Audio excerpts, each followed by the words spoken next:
सवाल बोल क्या रहा है, ए बी के बीच की दूरी 174 किलोमीटर। कोई दो बिंदु हैं ए और बी, इनके बीच की जो डिस्टेंस है कितनी है, 174 किलोमीटर।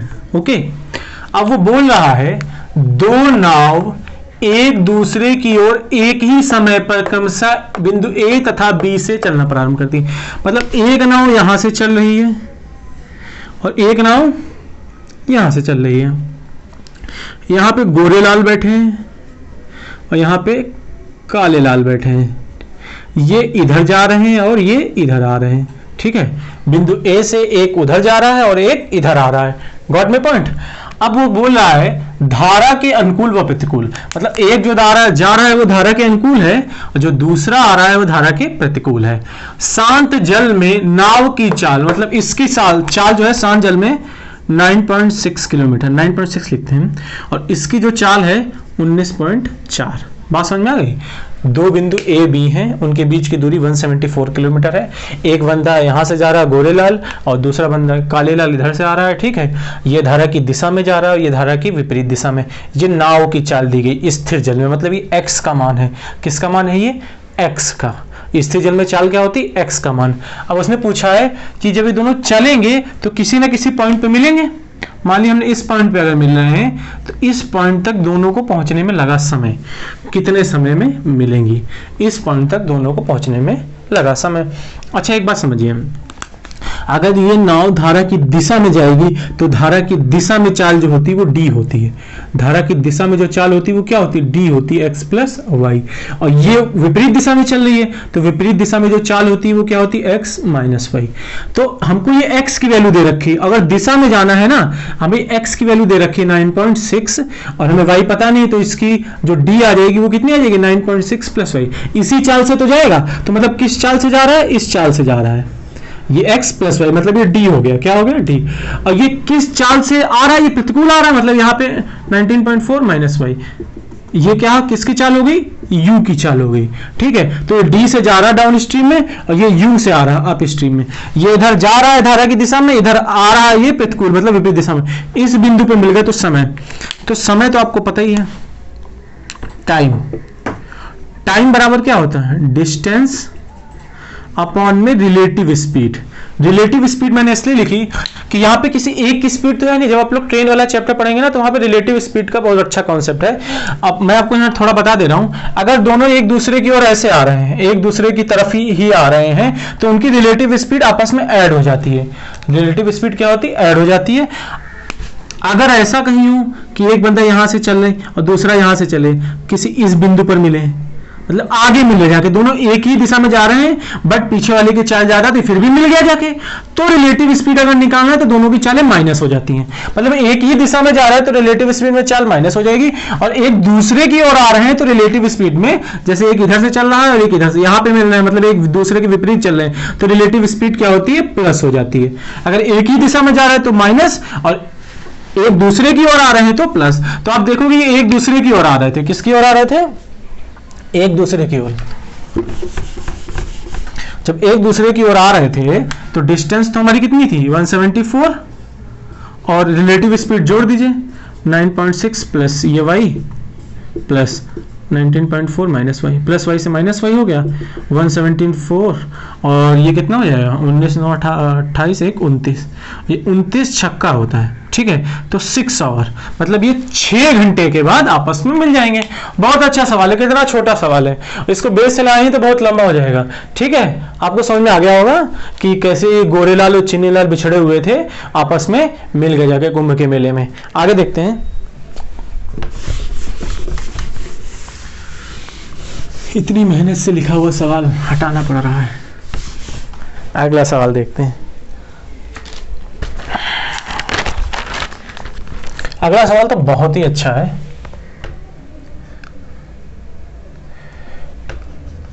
किसी नदी में नदी के एक ही किनारे, किसी नदी में नदी के एक ही किनारे पर दो बिंदु, नदी के एक ही किनारे पर दो बिंदु P और R हैं। P और R के बीच, P और R के बीच मध्य बिंदु Q है, ठीक है। कोई नाव P से Q तक जाने और वापस 12 घंटे में आ सकती, जाकर वापस 12 घंटे में आ सकती, ठीक है। और P से R तक 16 घंटे 40 मिनट में जा सकती, या जो भी हो आ सकती, ठीक है।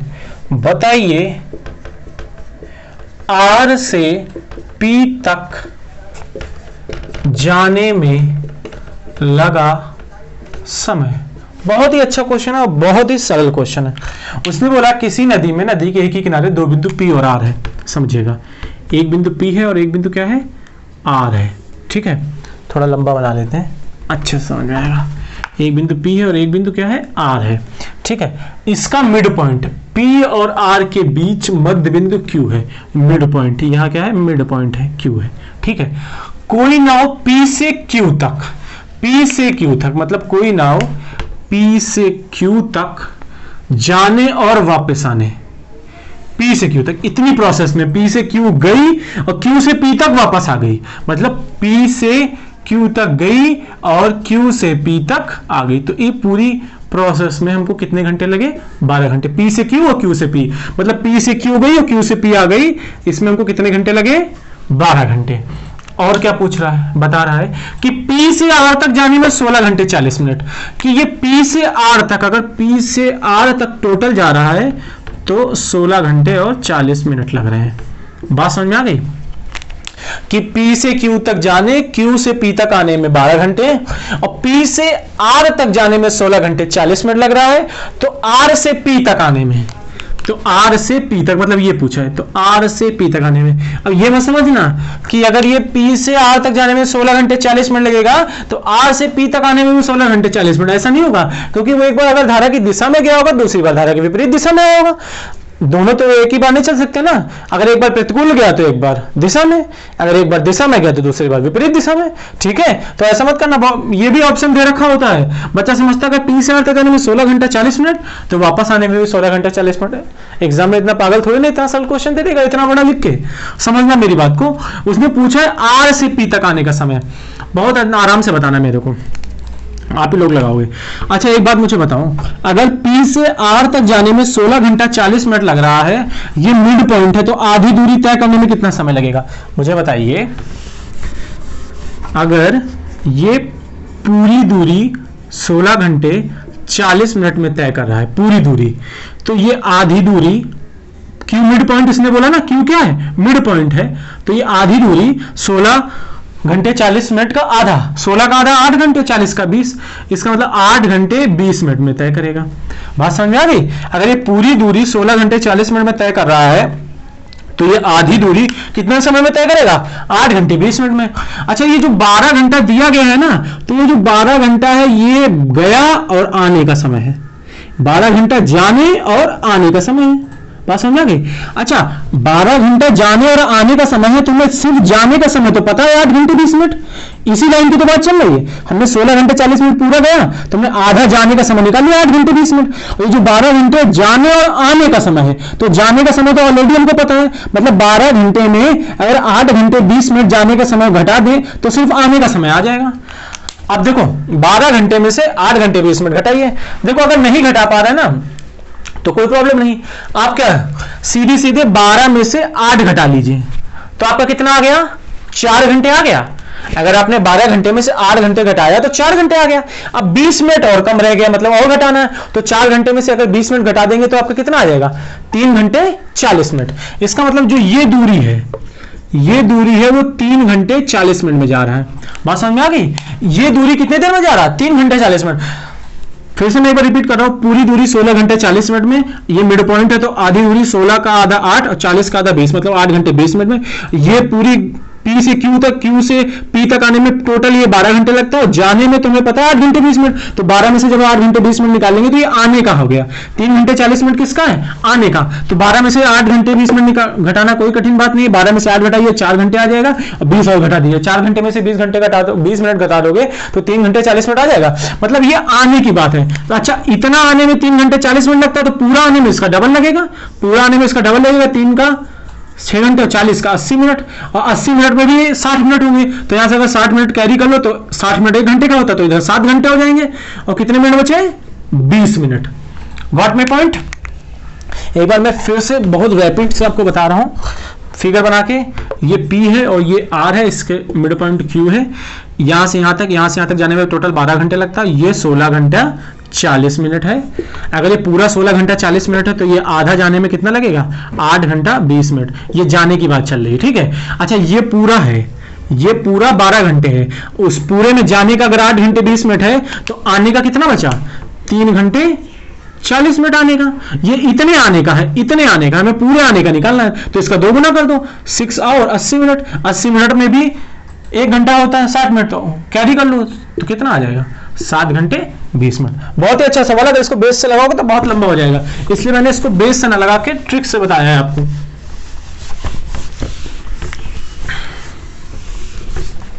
आगे देखते हैं। अब मैं एक सवाल लिखूंगा बहुत बड़ा सा, और बस फिर देखिएगा आप क्या होता है। एक व्यक्ति को 39 किलोमीटर की दूरी धारा के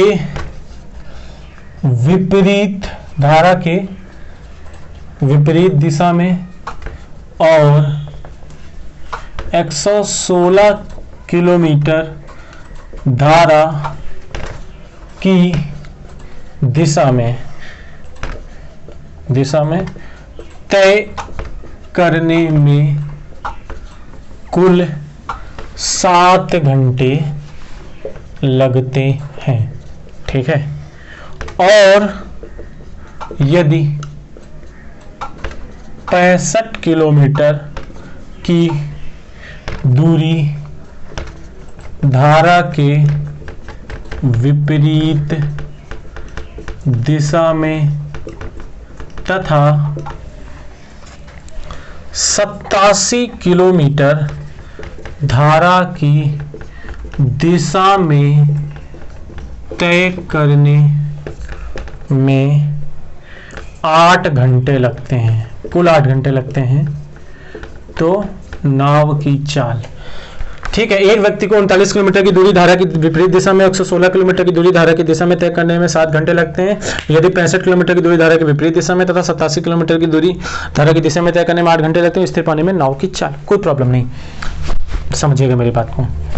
इसने 2 स्टेटमेंट यहाँ पे, कितनी स्टेटमेंट की बात की? 2 स्टेटमेंट की, कि उसने 2 तरीके से ट्राई करके देखा है, फिर उसने कंक्लूजन निकाला। समझते हैं उसने क्या बोला है कि एक व्यक्ति को 39 किलोमीटर की दूरी धारा के विपरीत दिशा में, ठीक है। इसका मतलब है, अब देखो 39 किलोमीटर की दूरी धारा की विपरीत दिशा में और 116 किलोमीटर की दूरी धारा की दिशा में जाने में कुल समय, तो मतलब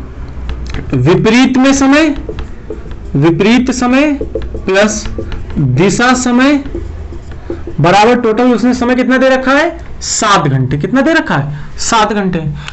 कि विपरीत में समय कितना? धारा की दिशा में समय बराबर 7। समय बराबर क्या होता है? दूरी बटे चाल। समय बराबर क्या होता है? दूरी बटे चाल। तो दूरी कितनी है? 39। दूरी कितनी है? 39, ठीक है। विपरीत में कौन सी चाल आती? Up stream. मैं बार बार बता रहा हूं, विपरीत में अप स्ट्रीम। और दिशा में दूरी कितनी? 116। समय बराबर क्या होता है? दूरी बटे चाल। और यहां पे क्या आ जाएगा? डी बराबर कितना देगा? 7 घंटे। एक तो स्टेटमेंट ये हो गया। फिर उसने दूसरा स्टेटमेंट दिया, यदि 65 किलोमीटर की दूरी धारा के विपरीत दिशा में, 39 की जगह कितनी ले ले? 65, और 116 की जगह 87 किलोमीटर ले ले, 87 किलोमीटर ले ले, तो हमें कितना समय लगता है? 8 घंटे का। तो नाव की चाल बताइए, नाव की चाल मतलब x बताइए, नाव की चाल मतलब क्या बताइए, x। अगर आप इसको हल करने पे आ जाओगे ना तो ये बहुत बड़ा हो जाएगा। क्या हो जाएगा, बहुत बड़ा हो जाएगा। तो इस टाइप के भी जो सवाल होते हैं ना उनमें हम अपनी वैल्यू एज्यूम करते हैं, क्योंकि हल करने के तो आप हल कर सकते हैं, लेकिन आप कंपटीशन की तैयारी कर रहे हैं, कोई बच्चे थोड़े ना है कि इसको हल करेंगे बैठ के। हमारी अप्रोच होनी चाहिए कि कम से कम समय में हमें आंसर चाहिए, क्योंकि हमारे पास 4 आंसर होते हैं, उनमें से हमको एक आंसर टिक करना होता है। तो इन सवालों को हल नहीं करना है, मतलब सॉल्व नहीं करोगे, सॉल्व करोगे तो बहुत लंबे चले जाएंगे। अपना प्रेजेंस ऑफ माइंड लगाना है, वैल्यू एज्यूम करनी है, वैल्यू एज्यूम से आंसर आ जाएगा। ठीक है, 1 से 2 बार लगता है, पहली बार तो एक बार में आ जाता है, अगर एक बार नहीं तो दूसरी बार में वैल्यू एज्यूम करने से हमारा आंसर आ जाएगा। तो कैसे वैल्यू एज्यूम करनी, बस मैं वो आपको सिखाने जा रहा हूं। ठीक है, तैयार है ना। अच्छा, हमको u की वैल्यू एज्यूम करनी है, d की वैल्यू एज्यूम करनी है। अच्छा, एक बात हमको ये देखिए, आप समझिए, हम एज्यूम करने वैल्यू जाएं तो आप ये देख रहे होंगे यहाँ पे भी 39 है, यहाँ पे भी 65 है। तो 39 और 65 का रिलेशन कुछ 13 से नहीं बन रहा है। 13 के पहाड़े में 39 भी आता है और 13 के पहाड़े में 65 भी आता है। बात समझ आ गई। तो अगर हम u को 13 मान के देखें क्या कुछ बढ़ेगा। हम कैसे लगाते हैं कि हम किसी एक में u को 13 रखेंगे, वहां से d की वैल्यू निकालेंगे। किसी एक समीकरण की बात कर रहे हैं, यहां पे u को 13 रखेंगे, वहां से d की वैल्यू निकालेंगे, तो u और d दोनों की वैल्यू आ जाएगी। जब दोनों की वैल्यू आ जाएगी तो उसको नीचे वाले समीकरण में रख के देखेंगे, अगर उसने संतुष्ट कर दिया तो हमारे u और d के आंसर 100% सही है। तो अब समझना, अगर हम बात करें यहां पे u को 13 रखने की, अगर आप यहां पे u को 13 रखोगे, समझना मैं रख के दिखा रहा हूं आपको, तो यहां पे 13 पचे 65, 5 उधर जाएगा तो 7 में से 5 गया कितना आ जाएगा, 2 आ जाएगा। 7 में से 5 गया कितना आ जाएगा, 2 आ जाएगा। और इसको काट लो अगर, तो आपका कितना हो जाएगा, 2 पंचे 10, 2 अट्ठे 16, 13 3 होती, यहाँ 3 है, 13 3 39, तो इधर कितना आ जाएगा, 4 आ जाएगा। ठीक है, तो अगर इसको काटोगे तो 4 दूनी 8, 3 4 9 36, मतलब d की वैल्यू कितनी आ जाएगी, 29 आ जाएगी। मेरी बात समझ आ गई। अच्छा, हमने u की वैल्यू रखी और d का मान निकाल लिया। अच्छा, यही दोनों मान अगर हम इसमें रखें, यही दोनों मान अगर इसमें रखें, अगर उसके सेटिस्फाइड करने से 8 आ गया, मतलब मेरी वैल्यू सही है। तो अगर यहाँ पे 13 रख के देखो, यहाँ पे सॉल्व करो, यहाँ पे 13 रखोगे, समझना यहाँ पे 13 रखोगे तो 13 पची कितना आ जाएगा, 65, 13 रखने, और यहाँ पे 29 रखोगे, और 29 3 87 होता है, 29 3 कितना होता है 87। देखो आ गया 8, इसका मतलब वैल्यू हमारी संतुष्ट है, सेटिस्फाइड है। हमने u को 13 माना, यहाँ पे 13 3 39 किया, 3 आ गया, और 3 को उधर भेज दिया, 7 में से 3 गया 4, यहाँ से d की वैल्यू निकाली 29 आ गई, और u की वैल्यू 13 और d की वैल्यू 29 हमने इस समीकरण में रखी, तो हमारा आंसर आ गया।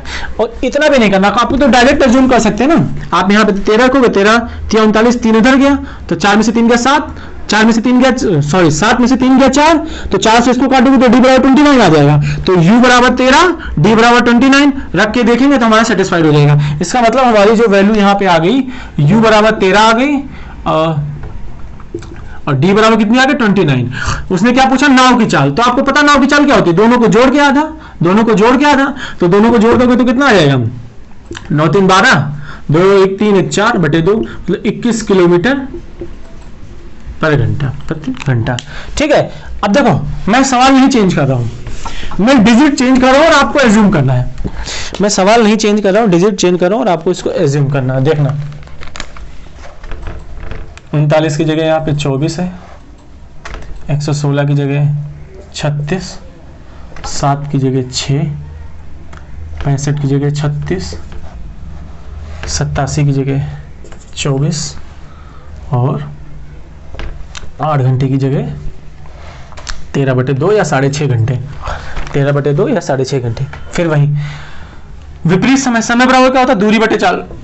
दूरी कितनी है, 24, दूरी कितनी है 24 बटे चाल, अप स्ट्रीम में u, दिशा में समय, समय बराबर दूरी 36 बटे d बराबर 6 घंटे में। फिर वही, यदि अगर 24 की जगह 36 हो जाए और इसकी जगह 24 हो जाए तो 13/2 घंटे।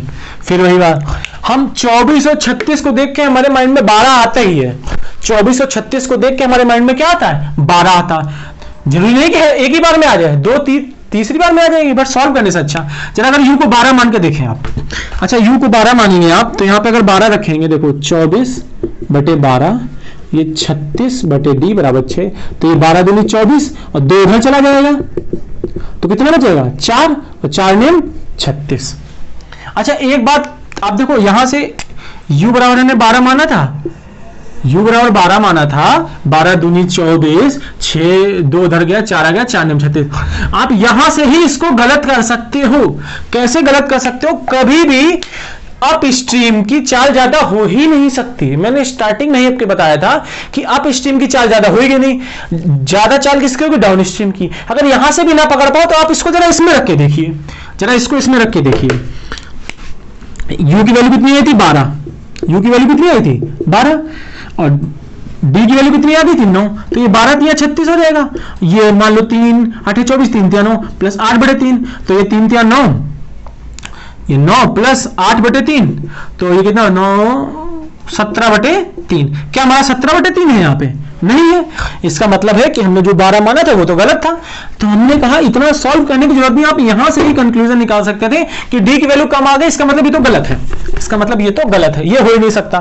अच्छा u बराबर 12 हो नहीं सकता, तो हम d बराबर 12 मान के देखते हैं। हम किसके बराबर 12 मान के देखते हैं? d बराबर। तो अगर यहाँ पे 12 मानोगे तो 12 3 36, 3 उधर चला जाएगा, 3 8 24, मतलब u बराबर कितना आ गया? 8। d बराबर 12 माना, u बराबर कितना आ गया? 8। चलो यहां पे रख के देखो, u बराबर हम 8 रख रहे हैं और d बराबर 12, तो 12 दूनी 24, 4 दूनी 8, 4 9 36, तो 2 दूनी 4 और 9 4 13 बटे 2। देखो सेटिस्फाइड हो गया ना सेटिस्फाइड। तो मतलब हमारी जो वैल्यू आ गई, जो हमारी वैल्यू आ गई सेटिस्फाइड करने से, कौन सी वैल्यू आ गई कि d बराबर 12 और u बराबर कितना आ गया? 8 आया था ना। ठीक है, अब उसने नाव की चाल पूछी है, तो जोड़ क्या था? 12 8 20 का आधा 10 किलोमीटर प्रति घंटा। अगर y भी पूछ ले तो घटा क्या था? 12 में से 8 गया 4, 4 का आधा 2 किलोमीटर प्रति घंटा। ठीक है, एक सवाल और लेते हैं। एज्यूम ही करना है आपको, सिर्फ क्या करना है? एज्यूम।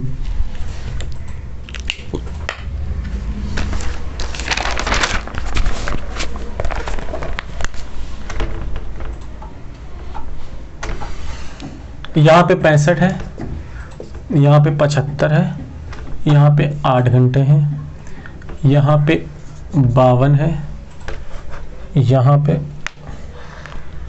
कहाँ गया? 90 है, और यहाँ पे 7 घंटे 36 मिनट है।